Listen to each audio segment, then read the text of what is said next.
Bonjour à tous, vous êtes toujours sur les ondes françaises de Radio Taïwan International. Ici Lisa Dufaux pour vous présenter le décryptage de ce vendredi 31 juillet, dans lequel je vous propose de faire le bilan des 10 ans de la nouvelle politique vers le Sud, une politique phare des 2 mandats de l'ex-présidente Tsai Ing-wen mise en place en 2016 pour réduire la dépendance économique et commerciale envers la Chine et améliorer les relations avec les pays d'Asie du Sud-Est, d'Asie du Sud et l'Australie, et que l'actuel président Lai Ching-te a continué après son élection en 2024. Le CSIS, le Centre pour les études stratégiques et internationales, un groupe de réflexion américain, a publié le 16 juin dernier son bilan des 10 ans de cette politique et de la diplomatie intégrée de Taïwan, ainsi qu'une série de recommandations. L'article, rédigé par Henrietta Levin et Daniel Castro-Bonilla, s'intéresse en fait au concept de diplomatie intégrée, Zhonghe Waijiao, un concept formulé en 2024 par le ministre des Affaires étrangères taïwanais Lin Jialong pour faire face à un paysage géopolitique extrêmement volatile. Ce concept, qui prône que chaque citoyen doit être un diplomate et que chaque ministère doit aussi être un ministère des Affaires étrangères, se base sur 3 piliers, à savoir une diplomatie basée sur des valeurs, une diplomatie des alliances et une diplomatie économique. Pour analyser le succès de cette stratégie, en particulier en Asie du Sud-Est et en Asie du Sud, des régions avec lesquelles Taïwan a considérablement renforcé ses liens au cours de ces dernières années, le groupe de réflexion a fait le bilan de la nouvelle politique vers le Sud qui a été reprise par Lai Ching-te avec un focus sur les hautes technologies et les échanges de personne à personne. L'article précise que le pilier de la diplomatie économique est le plus important dans les relations avec les 2 régions, Taïwan tirant avantage de 5 secteurs industriels en particulier, à savoir les semi-conducteurs, l'IA, le militaire, la sécurité et la surveillance et enfin les communications de nouvelle génération.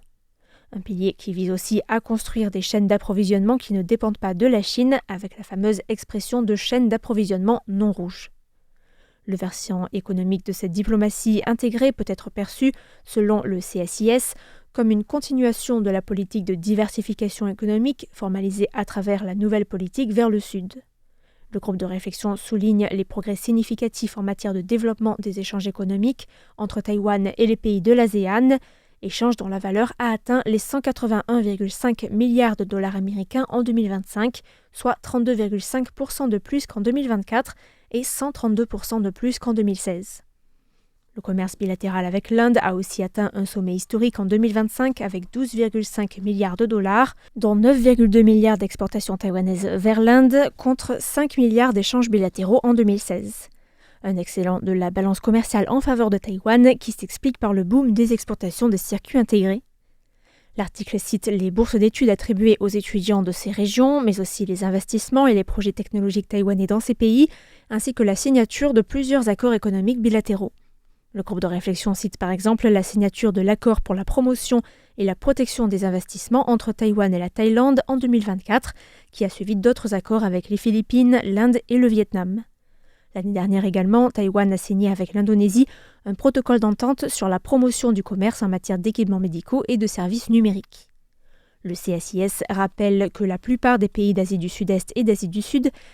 restent très prudents quand il s'agit de renforcer les liens politiques et sécuritaires avec Taïwan. La politique d'alliance promue par Taïwan a donc des succès limités dans ces 2 régions. Taïwan a décidé, en 2025, à travers l'initiative Double 12, de concentrer ses efforts diplomatiques, en plus de ses 12 alliés diplomatiques officiels, sur 12 autres pays considérés comme essentiels pour le futur de l'île. On retrouve dans cette liste les Philippines et l'Inde. Les Philippines, rappelle l'article, représentent un potentiel énorme en matière de partenariat avec Taïwan. L'archipel est un voisin direct de Taïwan, avec son point le plus septentrional qui est seulement séparé de moins de 160 km de Taïwan, ce qui fait que le pays serait nécessairement impacté par un éventuel conflit interdétroit. Par ailleurs, l'arrivée au pouvoir de Ferdinand Marcos Jr. à la tête du pays a permis un rapprochement des relations avec Taïwan. Le chef de la diplomatie taïwanaise, Lin Jialong, a ainsi pu se rendre aux Philippines à la tête d'une délégation d'hommes d'affaires et mener des discussions sur la coopération entre les gardes-côtes des 2 pays, par exemple. L'autre pays courtisé par Taïwan est l'Inde et son immense marché en pleine croissance, qui entretient des relations difficiles avec la Chine, marquées par une rivalité stratégique et des différends territoriaux. Taïwan mène une politique diplomatique active sur le front indien, notamment avec l'établissement en 2024 d'un centre économique et commercial de Taipei à Mumbai. Une délégation transpartisane de parlementaires indiens a aussi visité Taïwan lors d'un séjour de 6 jours en mai dernier. Et par ailleurs, l'Inde a pris soin de ne pas céder aux demandes chinoises de déclarer son attachement au principe d'une seule Chine de Pékin, à la différence d'autres pays comme la Thaïlande récemment par exemple. Enfin, le CSIS estime que si la plupart des pays des deux régions ne sont pas prêts à reformuler leurs relations avec Taïwan en des termes idéologiques, Taipei a pris des mesures visant à recalibrer ce pilier des valeurs démocratiques en renommant son concept de diplomatie basée sur des valeurs,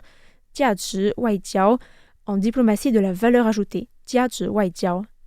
Un changement qui souligne, selon le groupe, l'utilité pratique et concrète des principes démocratiques en mettant l'accent sur les valeurs taïwanaises de transparence, de fiabilité et d'innovation.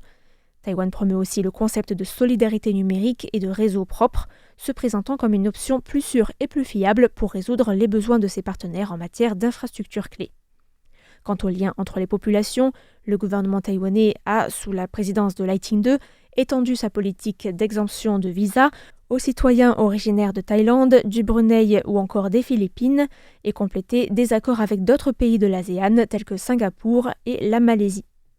L'article cite des chiffres du Bureau du tourisme de Taïwan qui montrent que le nombre de touristes chinois a considérablement chuté au cours des 10 dernières années, passant de 3,51 millions en 2016 à 637 000 en 2025, tandis que le nombre de visiteurs originaires de l'ASEAN et de l'Inde est passé de 1,65 million en 2016 à 2,56 millions en 2025, rattrapant presque le pic de 2,59 millions atteint en 2019, juste avant le début de la pandémie de Covid-19. Cette hausse de visiteurs, d'un côté, ne parvient donc pas à compenser la perte de touristes chinois. Elle signifie toutefois que ces nouveaux échanges ont le potentiel de mener à un plus grand soutien à une politique amicale envers Taïwan dans ces pays. Enfin, le CSIS formule une série de 6 recommandations pour assurer le succès de la diplomatie intégrée en Asie du Sud-Est et en Asie du Sud, et pour accélérer la mise en œuvre de la nouvelle politique vers le Sud+, et promouvoir la position de Taïwan dans ces deux régions. Si Taïwan est incapable d'égaler la Chine en matière d'investissement direct à l'étranger, Taïwan peut toutefois, selon le rapport, profiter de ses avantages asymétriques et notamment de ses 5 secteurs industriels de confiance pour son action régionale, en explorant les possibilités d'investissement complémentaires outre-mer et en offrant ainsi à ses partenaires des possibilités de collaboration plus attractives pour les pays concernés. Le deuxième point concerne la poursuite d'accords économiques dits minilatéraux en s'appuyant sur les efforts en cours pour s'aligner avec le corridor économique de Luçon par exemple. Taïwan peut aussi explorer d'autres opportunités pour aligner ses investissements dans les domaines des semi-conducteurs et de la manufacture intelligente avec des initiatives régionales américaines ou japonaises, soutenant ainsi le développement de chaînes d'approvisionnement non dépendantes de la Chine. Le troisième conseil concerne l'établissement de fonds de co-investissement public-privé pour financer des PME qui, contrairement aux grandes entreprises taïwanaises du secteur de la tech, ont besoin du soutien du gouvernement taïwanais pour investir en Asie du Sud-Est ou en Asie du Sud. Le quatrième point vise à institutionnaliser la coopération avec les Philippines en misant sur l'élan généré par l'administration du président Ferdinand Marcos Jr. Il s'agit là, selon le groupe de réflexion, d'une fenêtre unique pour étendre la coopération maritime et la coopération en matière de sécurité avec l'archipel. Le cinquième point consiste à mettre les bouchées doubles sur l'Inde en accompagnant les initiatives indiennes Act East et Make in India, en renforçant la coopération en matière de formation de talents, en encourageant les groupes taïwanais à établir des centres de recherche et développement et à élargir les opportunités pour les étudiants et les travailleurs indiens pour qu'ils apprennent le mandarin, et enfin à mettre en œuvre le protocole d'accord signé en 2024 et visant à faire venir des travailleurs indiens pour soulager certains secteurs en tension à Taïwan.